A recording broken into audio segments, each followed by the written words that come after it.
ನಾನು ಮತ್ತು ಸರೋಜ ನಡೆಸಿದ ಸಂಸಾರ ಎಲ್ಲರ ಸಂಸಾರದಂತೆ ಇತ್ತು. ಆದರೆ ಸರೋಜ ವಿಚಿತ್ರ ಗಾಂಭೀರ್ಯದ ಹುಡುಗಿಯಾಗಿದ್ದಳು. ನಾನು ಹುಡುಗುಡುಗಾಗಿ ಇರುತ್ತಿದ್ದೆ. ಮದುವೆಯಾದ ಹೊಸದರಲ್ಲಿ ಅವಳೆದುರು ಕುಣಿದು ಕುಪ್ಪಳಿಸುತ್ತಿದ್ದೆ. ಪ್ರೇಮಕ್ಕೆ ಹೋಲಿಸಿದರೆ ಮದುವೆಯ ಬೇಸರ ನಿರರ್ಥಕತೆಯನ್ನು ಕುರಿತು ಅವಳೆದುರು ಚೀರುತ್ತಿದ್ದೆ. ಅವಳು ಅದರಿಂದ ಅಪ್ಸೆಟ್ ಆಗುತ್ತಿರಲಿಲ್ಲ. ತನ್ನ ಸ್ಥಿಮಿತದ ಸಿಹಿಯಾದ ನಗೆ ನಕ್ಕು ಸುಮ್ಮನಾಗುತ್ತಿದ್ದಳು.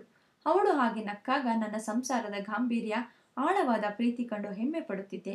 ಹಾಗೆ ನನಗೆ ಬರುತ್ತಿದ್ದುದು 250 ರೂಪಾಯಿ ಸಂಬಳವಾದರೂ ನನ್ನ ಶ್ರೇಷ್ಠತೆಯ ಬಗ್ಗೆ ಹೆಮ್ಮೆ ಪಡುತ್ತಿದ್ದೆ. ಶಾಂತಿ ಹುಟ್ಟಿದಾಗ ಎಷ್ಟು ಖುಷಿಯಾಗಿತ್ತು. ಅವಳು ಸ್ಕೂಲಿಗೆ ಸೇರಿದಳು. ಪುಟ್ಟ ಹುಡುಗಿ, ನಮ್ಮ ದೃಷ್ಟಿಯಲ್ಲಿ ವಿಶ್ವಸುಂದರಿ, ಅತ್ಯುತ್ತಮ ಹುಡುಗಿ ಆಕೆ. ಒಂದಿನ ಆಕೆ ತಾನು ಸ್ಕೂಲಲ್ಲಿ ಓಟದ ಸ್ಪರ್ಧೆಯಲ್ಲಿ ಭಾಗವಹಿಸುವುದಾಗಿ ಹೇಳಿ ತಾವಿಬ್ಬರೂ ಬರಲೇಬೇಕೆಂದು ಹಠ ಹಿಡಿದಳು. ಆಕೆ ಹೇಳುವುದನ್ನು ನೋಡಿದರೆ ಓಟದಲ್ಲಿ ಗೆಲ್ಲುವುದಾಗಿ ತಿಳಿದು ಹೋದವು. ಆಕೆ ಓಟದಲ್ಲಿ ಕೊನೆಯವಳಾಗಿ ಬಂದಳು.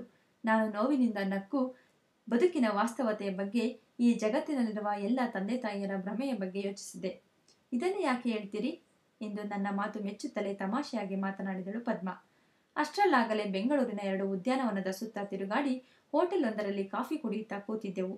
ಪದ್ಮ ನನ್ನ ಮನಸ್ಸು ಹಗುರ ಮಾಡಿ ಎದುರು ಕೂತ ಮಗುವಿನಂತೆ ಕೇಳುತ್ತಿದ್ದಳು. ಇಷ್ಟಗಲ ಕಣ್ಣಳಿಸಿ ಮಾತು ಕೇಳುತ್ತಾ ತನ್ನ ಹರೆಯದ ಎದೆಯಲ್ಲಿ ಹರಿವ ಭಾವನೆಗಳನ್ನು ಮುಚ್ಚಿಡಲಾಗದೆ ಪದ್ಮ, ಹೇಳಿ, ಎಲ್ಲ ಹೇಳಿ ಅಂದಳು. ಮನುಷ್ಯ ಮೂಲಭೂತವಾಗಿ ನೀಚ ಎಂದು ಮಾತು ಮುಂದುವರಿಸುತ್ತಿದ್ದಂತೆ, ಅದರಲ್ಲಿ ಹೆಂಗಸರು ಸೇರ್ತಾರಾ ಅಂದಳು ಪದ್ಮ. ಅವಳೇನಾದರೂ ಅರ್ಥ ಮಾಡಿಕೊಳ್ಳಲಿ ಎಂದು ಆಕೆ ಎಳೆಯ ಮನಸ್ಸು ನೋಯಿಸಬಾರದೆಂದು ನಕ್ಕು ಹೇಳತೊಡಗಿದೆ. ನಮ್ಮ ಮಕ್ಕಳು ಇತರರ ಮಕ್ಕಳಿಗಿಂತ ಹೆಚ್ಚಲ್ಲ. ನಮ್ಮ ಸಂಸಾರ ಇತರರ ಸಂಸಾರಕ್ಕಿಂತ ಶ್ರೇಷ್ಠವಿಲ್ಲ ಅನ್ನೋದನ್ನು ನಾವು ಯಾರೂ ಒಪ್ಪುವುದಿಲ್ಲ. ಒಂದಲ್ಲ ಒಂದು ಬಗೆಯ ಶ್ರೇಷ್ಠತೆಗಾಗಿ ನಾವು ಪ್ರಯತ್ನಿಸುತ್ತಲೇ ಇರ್ತೇವೆ. ಈ ಶ್ರೇಷ್ಠತೆಯನ್ನು ನಮ್ಮ ಪಾಪಗಳಲ್ಲೂ ಕಾಣಲು ಪ್ರಯತ್ನಿಸುತ್ತೇವೆ. ನನ್ನ ಹುಡುಗುತನದ ಹುಮ್ಮಸ್ಸಿನಲ್ಲಿ ಒಂದು ದಿನ ಘೋರ ರೀತಿಯ ಕ್ಲಬ್ಬೊಂದಕ್ಕೆ ಹೋದೆ. ಅದಕ್ಕೆ ಅನುಭವದ ಬಗ್ಗೆ ನನ್ನ ದಾಹ ಮಾತ್ರ ಕಾರಣವಾಗಿತ್ತು. ಗೆದ್ದೆ, ಮತ್ತೆ ಸೋತೆ. ಮನೆಗೆ ಬಂದಾಗ ಕ್ಲಬ್ಬಿನಲ್ಲಿ ಆದುದರ ಬಗ್ಗೆ ಪೂರ್ತಿಯಾಗಿ ಸರೋಜಳಿಗೆ ಹೇಳುವುದು ಸಾಧ್ಯವಿತ್ತು. ಹೇಳಿದ್ದರೂ ಅದನ್ನು ನಯಗೊಳಿಸುತ್ತಿದ್ದನಾದ್ದರಿಂದ ಹೇಳಲಿಲ್ಲ. ನನ್ನ ಗುಟ್ಟಿನಿಂದ ಅಪಾಯವೇನೂ ಆಗಲಿಲ್ಲ. ಸಂಸಾರ ಹಾಗೆ ಸಹಜವಾಗಿ ನಡೆಯುತ್ತಲೇ ಇತ್ತು. ಅಷ್ಟರಲ್ಲಿ ನಾನು ನನ್ನ ದಾಹಕ್ಕೆ ಹೊಂದಿಕೊಳ್ಳತೊಡಗಿದ್ದೆ. ಒಮ್ಮೆ ಕಷ್ಟದಲ್ಲಿ ಸಿಕ್ಕಿ ಹಾಕಿಕೊಂಡಿದ್ದ ತುಮಕೂರಿನ ಟೀಚರ್ ಒಬ್ಬಳು ಬಂದಳು. ಅವಳ ಹೆಸರು ಸೆಲ್ವಿಯಾ. ಮುಗ್ಧ ಹುಡುಗಿ. ಮೊನ್ನೆ ಮೀರಾ ಜೊತೆಗೆ ನಿನ್ನನ್ನು ನೋಡಿದಾಗ ನೆನಪಾಯಿತು. ಆಕೆ ಕೇಳಲು ಬಂದದ್ದು ಸಣ್ಣ ಉಪಕಾರ. ಅವಳ ಹೆಸರು ಕೇಳಿದೆ. ಅವಳನ್ನು ಬ್ಲ್ಯಾಕ್ ಮೇಲ್ ಮಾಡುತ್ತಿದ್ದವರ ಹೆಸರು ಕೇಳಿದೆ. ಅವರೆಲ್ಲರನ್ನು ಹದ್ದು ಬಸ್ತಿನಲ್ಲಿಟ್ಟು ಅವಳಿಗೆ ವರ್ಗ ಮಾಡಿಸುವ ಭರವಸೆ ನೀಡಿದೆ. ಅವಳು ಆನಂದದಿಂದ ಹೋದಳು. ಆದರೆ ಮನುಷ್ಯ ಎಂಥ ನೀಚ ಪದ್ಮ. ಅದು ಭರವಸೆಯಾಗಿಯೇ ಉಳಿಯಿತು. ಆಕೆಯ ವರ್ಗ ಆಗಲಿಲ್ಲ. ಬ್ಲ್ಯಾಕ್ ಮೇಲ್ ಮಾಡುವವರಿಂದ ಆಕೆಗೆ ಆಗಿದ್ದ ಆತಂಕ ತಪ್ಪಲಿಲ್ಲ. ಅದು ನನಗೆ ಗೊತ್ತಿತ್ತು. ಆಕೆ ಮತ್ತೆ ಬರುವುದು ಕೂಡ ನನಗೆ ಗೊತ್ತಿತ್ತು. ಬಂದಳು. ಅವಳು ಬಂದೊಡನೆ ಅವಳು ತನ್ನ ಕಷ್ಟ ಹೇಳಿಕೊಳ್ಳುವುದಕ್ಕೆ ಮುಂಚೆಯೇ ನನ್ನ ಕಷ್ಟ ಹೇಳಿಕೊಂಡೆ.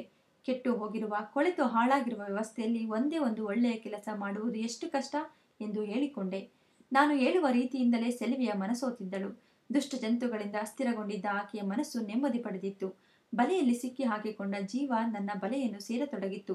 ಸೆಲ್ವಿಯಾ ನನ್ನವಳಾಗಿದ್ದಳು. ಆಕೆಯ ಮೃದು ಮನೋಹರ ದೇಹಕ್ಕೆ ನಾನು ಸುಖ ತಂದೆ. ಅವಳಿಗೆ ವರ್ಗ ಆಯಿತು. ಅವಳನ್ನು ಪೀಡಿಸುತ್ತಿದ್ದವರಿಂದ ಬಿಡುಗಡೆಯಾಯಿತು. ಈ ಸಂಕೀರ್ಣ ಸ್ಥಿತಿಯೇ ನನ್ನಲ್ಲಿ ವ್ಯಂಗ್ಯ, ಹೆದರಿಕೆ ಹುಟ್ಟಿಸಿತು. ಯಾವುದೇ ತೊಂದರೆ ಕೊಡದೆ, ಬೆದರಿಕೆ ಹಾಕದೆ ನಾನು ಯಶಸ್ವಿಯಾಗಿದ್ದೆ. ಬದುಕಿನ ಸೂಕ್ಷ್ಮಾತಿ ಸೂಕ್ಷ್ಮ ತಂತುಗಳನ್ನು ಬಲ್ಲ ನಾನು ಆವತ್ತು ಜಗತ್ತು ಗೆದ್ದವನ ಉರುಪಿನಿಂದ ಕ್ಲಬ್ಬಿಗೆ ಹೋದೆ. ಅಲ್ಲಿಯ ಹೊಗೆ, ಜೂಜು, ಮದ್ಯಗಳೆಲ್ಲ ನನ್ನ ಶ್ರೇಷ್ಠತೆಗೆ ಕೊಮ್ಮಕ್ಕು ಕೊಟ್ಟಂತಿತ್ತು. ಮತ್ತೇರಿದ ಗಳಿಗೆಯಲ್ಲಿ ನಾನು ಪ್ರವೇಶಿಸಿದ್ದ ಹೊಸ ವಾಸ್ತವತೆಯ ವರ್ಣರಂಜಿತ ಲೋಕ ನನ್ನ ಆತ್ಮವನ್ನು ಮುತ್ತಿಕೊಳ್ಳತೊಡಗಿತು. ಕ್ಲಬ್ಬಿನಿಂದ ಹೊರಟು ಮನೆಯನ್ನು ತಲುಪಿದಾಗ ನನ್ನ ವಾಸ್ತವತೆ ಮನೆಯನ್ನೆಲ್ಲ ತುಂಬಿತ್ತು. ಸರೋಜ ಏನನ್ನೂ ಹೇಳಲಿಲ್ಲ. ಸಹಜವಾಗಿಯೇ ಇದ್ದಳು. ಅವಳು ಆವತ್ತು ನಾವು ಕೈಗೊಳ್ಳಬೇಕಾದ ಪ್ರವಾಸ, ಪಿಕ್ನಿಕ್ಗಳ ಬಗ್ಗೆ ಮಾತನಾಡಿದ್ದರೆ ಅಲ್ಲಿ ನಾನು ವ್ಯಂಗ್ಯವನ್ನು ಕಾಣಬಹುದಿತ್ತು. ನನಗೆ ಎಚ್ಚರಿಕೆ ಕೂಡ ಆಗುತ್ತಿತ್ತು. ಆದರೆ ಆಕೆ ಏನನ್ನೂ ಹೇಳಲಿಲ್ಲ. ಮಗ್ಗುಲಲ್ಲಿ ಸುಮ್ಮನೆ ಮಲಗಿದಳು. ಅವಳು ಕಣ್ಣು ಬಿಟ್ಟುಕೊಂಡು ಮಲಗಿದ್ದಾಳ, ನಿದ್ರಿಸುತ್ತಿದ್ದಾಳ ಎಂದು ನೋಡುವ ಧೈರ್ಯ ಕೂಡ ನನಗಿರಲಿಲ್ಲ. ನಿದ್ರೆ ಮಾಡಲು ಯತ್ನಿಸಿದೆ. ಆವತ್ತಿನ ಬೆಳಗ್ಗೆ ಒಂದು ವಿಷಯದಲ್ಲಿ ಮಾತ್ರ ಅಸಹಜವಾಗಿತ್ತು. ನಾನು ಹಾಸಿಗೆಯಿಂದ ಎದ್ದು ನೋಡಿದರೆ ನಾನು ಕ್ಲಬ್ಬಿನಲ್ಲಿ ಗೆದ್ದು ತಂದಿದ್ದ ಹಣವೆಲ್ಲ ಟೇಬಲ್ ಮೇಲೆ ಇತ್ತು. ಅದು ಅಲ್ಲಿಗೆ ಹೇಗೆ ಬಂತು ಎಂದು ಯೋಚಿಸುವ ಶಕ್ತಿ ಕೂಡ ನನ್ನಲ್ಲಿ ಇರಲಿಲ್ಲ. ಇದನ್ನೆಲ್ಲ ನಾನು ಸರೋಜ ಹೊರಟು ಹೋದ ಮೇಲೆ ಹೇಳುತ್ತಿದ್ದೇನೆ. ಇದ್ದಾಗ ಹೇಳುವ ಸತ್ಯಕ್ಕೂ ಸತ್ತ ಮೇಲೆ ಹೇಳುವ ಸತ್ಯಕ್ಕೂ ಇರುವ ವ್ಯತ್ಯಾಸ ಕಂಡು ಬೆರಗಾಗುತ್ತದೆ. ನನಗೂ ಸರೋಜಳಿಗೂ ನಡುವೆ ತಣ್ಣನೆಯ ಪ್ರವಾಹವೊಂದು ಹರಿಯತೊಡಗಿರಬೇಕು. ಆಕೆ ಎಂದಿನಂತೆ ಸುಮ್ಮನಿದ್ದಳು. ಆದರೆ ಬದುಕಿನ ವಾಸ್ತವತೆ ಕಂಡ ಆಕೆಗೆ ಹೇಗೋ ಸೆಲ್ವಿಯ ಸತ್ತು ಹೋದ ಸುದ್ದಿ ಗೊತ್ತಾಗಿತ್ತು. ಆಕೆ ಕೂಡ ಗಂಡನ ಮನೆಯಲ್ಲಿ ಸುಟ್ಟುಕೊಂಡು ಸತ್ತು ಹೋಗಿದ್ದಳು. ಆಕೆಯ ಸಾವು ಸಹಜವೋ ಅಸಹಜವೋ ಎಂಬುದು ನನಗೆ ಮಾತ್ರ ಗೊತ್ತಿತ್ತು. ಹಾಗಾದರೆ ಸತ್ಯ ಹೇಳಲು ತೊಂದರೆ ಏನು ಎಂದಳು ಪದ್ಮ. ನನ್ನ ಬಗ್ಗೆ ಪದ್ಮಳಲ್ಲಿ ತಾತ್ಸಾರ ಮೂಡುತ್ತಿರುವಂತೆ ಕಾಣತೊಡಗಿತ್ತು. ಅದು ನಾನು ಅವಳಲ್ಲಿ ಉದ್ದೇಶಪೂರ್ವಕವಾಗಿ ಮೂಡಿಸುತ್ತಿದ್ದ ತಾತ್ಸಾರವೆಂಬುದು ನನಗೆ ಗೊತ್ತಿತ್ತು. ಅಧಿಕಾರಿಯೊಬ್ಬನ ಕುಟುಂಬದಲ್ಲಿ ಆದ ದುರಂತ ಮತ್ತು ಒಳ್ಳೆಯ ಮನುಷ್ಯನೊಬ್ಬನಿಗೆ ಆದ ಆಘಾತ ಎಂದು ಮಾತ್ರ ತಿಳಿದು ಆಕೆ ನನಗೆ ಅಂಟಿಕೊಳ್ಳುವುದು ಬೇಡವಾಗಿತ್ತು. ಅಲ್ಲದೆ ಎಲ್ಲ ಸಂಬಂಧಗಳು ಭಾರವಾಗುತ್ತಿರುವಂತೆ ನನಗನಿಸತೊಡಗಿತ್ತು. ಆದ್ದರಿಂದ ಏಳು ಪದ್ಮ, ನಿನ್ನ ಮನೆ ತೋರಿಸು, ನಿನ್ನನ್ನು ಬಿಟ್ಟು ಹೋಗುತ್ತೇನೆ ಎಂದು ಎದ್ದೆ. ನೀಚನಾದ ಮನುಷ್ಯನಲ್ಲಿನ ಪಾಪ ಪ್ರಜ್ಞೆ ವಿಚಿತ್ರ ಅಂದೆ. ಸಾವು ಎಂಥ ತಣ್ಣನೆಯ, ಎಲ್ಲವನ್ನು ಮುಗಿಸಿಬಿಡುವ, ನಮ್ಮನ್ನು ಬದುಕಿನ ವಿವರಗಳ ಬಗ್ಗೆ ಚಿಂತಿಸಿ ನಿಡುಸೊಯ್ಯುವಂತೆ ಮಾಡುವ ಘಟನೆ ಪದ್ಮ ಅಂದೆ. ಪದ್ಮ ನನ್ನ ತೋಳಿಗೆ ತೋಳು ತಾಗಿಸಿ ಭಯಗೊಂಡಂತೆ ಕೂತಿದ್ದಳು. ನಿಜ ಹೇಳುತ್ತೇನೆ, ಸರೋಜಳ ಸಾವಿಗೆ ನಾನು ಕಾರಣನಲ್ಲ ಅಂದೆ. ಅದು ಗೊತ್ತು, ಯಾಕೆ ಹಾಗೆ ಹೇಳ್ತೀರಿ ಅಂದಳು. ಆದರೆ ಎಲ್ಲ ಪಾತಕಗಳನ್ನೊಳಗೊಂಡ ಆತ್ಮಗಳು ಒಳ್ಳೆಯ ಜೀವಗಳನ್ನು ಕೊಲ್ಲುತ್ತದೆ. ಅದೇ ನನ್ನ ಅಳುಕು. ಸೆಲ್ವಿಯ ಜೊತೆಗಿನ ನನ್ನ ಸಂಬಂಧ ಎಂದೂ ಕಲುಷಿತಗೊಂಡಿರಲಿಲ್ಲ. ನಾನು ಎಲ್ಲಿ ನಿಂತು ಹೇಳೆಂದರೂ ಹೇಳಬಲ್ಲೆ, ನಮ್ಮದು ಪರಿಶುದ್ಧ ಪ್ರೇಮ. ಆದರೆ ಅದು ವಿಚಿತ್ರ ದಾಹದ ಫಲ ಕೂಡ ಎಂದು ನಗತೊಡಗಿದೆ. ಆಳವಾದ ನೀರಿನಲ್ಲಿ ಬಿದ್ದು ಜೀವಕ್ಕಾಗಿ ಒದ್ದಾಡುತ್ತಿದ್ದಾಗ ನಗುತ್ತಿದ್ದನಂತೆ ಆಕೆ ಕಾಣಿಸಿರಬೇಕು. ಪದ್ಮ ನಗಲಿಲ್ಲ. ನಾನು ನನ್ನ ಸರೋಜ ಸಾವಿನ ಬಗ್ಗೆ ಹೇಳುತ್ತಾ ಅನೇಕ ಹೊಸ ಸಂಗತಿಗಳನ್ನು ಸೇರಿಸಿದ್ದೇನೆ. ಅನೇಕರು ಕೇಳಿದಾಗ ಆಕೆ ಚಿತ್ಕಾರ ಕೇಳಿಸಿತು ಅಂದೆ. ಮತ್ತೆ ಕೆಲವರಿಗೆ ಫೋನಿನಲ್ಲಿ ಕೂಗಿಕೊಂಡಳು ಅಂದೆ. ನಡುಮನೆಯಲ್ಲಿ ಬಿದ್ದಿದ್ದಳು ಅಂದೆ. ನಾನು ಮನೆಗೆ ಹೋಗುವ ಹೊತ್ತಿಗೆ ಜನರೆಲ್ಲ ಸೇರಿಕೊಂಡು ಬೆಂಕಿ ಆರಿಸಿದ್ದರೂ ಆಕೆ ಸತ್ತು ಹೋಗಿದ್ದಳು ಅಂದೆ. ನನ್ನ ದುಃಖ ಅವರೆಲ್ಲರಲ್ಲಿ ಆದರ್ಶ ಸಂಸಾರದ ಚಿತ್ರ ಮೂಡಿಸಿತ್ತು. ಆದರೆ ನನ್ನ ದುರಂತ ಅದರಲ್ಲಿ ಒಬ್ಬರಿಗೂ ಎಚ್ಚರಿಕೆ ನೀಡಿರಲಿಲ್ಲ. ಅದಕ್ಕೆ ಹೇಳಿಬಿಡುತ್ತಿದ್ದೇನೆ. ನನಗೆ ನಮ್ಮ ಮೇಲೆ ಈಗ ಸಾಗುತ್ತಿರುವ ನೆರಳು ಕೂಡ ಪೊಲೀಸನಂತೆ, ನ್ಯಾಯಾಧೀಶನಂತೆ ಈಗ ತೋರುತ್ತಿದೆ. ಎಲ್ಲ ಸತ್ತ ಜೀವಗಳ ಬಗ್ಗೆ, ಎಲ್ಲ ದುರಂತಕ್ಕೀಡಾದ ಆತ್ಮಗಳ ಬಗ್ಗೆ ನನ್ನಲ್ಲಿ ಅಳುಕು, ಪಾಪ ಪ್ರಜ್ಞೆ ಮೂಡುತ್ತಿದೆ. ಈ ನನ್ನ ನೋವಾದರೂ ನನ್ನನ್ನು ರಕ್ಷಿಸಬಹುದೇ? ಕಾರ್ ನಿಲ್ಲಿಸ್ತೀರಾ ಅಂದಳು ಪದ್ಮ. ನನ್ನ ಕಥೆಯ ಆಳದಲ್ಲಿ ತಡಕಾಡುತ್ತಿದ್ದ ನಾನು ಬ್ರೇಕ್ ಒತ್ತಿದೆ. ಆಕೆ ಕೂಡಲೇ ಇಳಿಯಲಿಲ್ಲ. ಅವಳ ಮುಖ ನೋಡಲು ಅಂಜಿ ಸುಮ್ಮನೆ ಕೂತೆ. ಆಕೆಯಲ್ಲಿ ಅನುಕಂಪ ಇದೆಯೋ ಅಥವಾ ಭಯವೇ, ತಾತ್ಸಾರವೇ?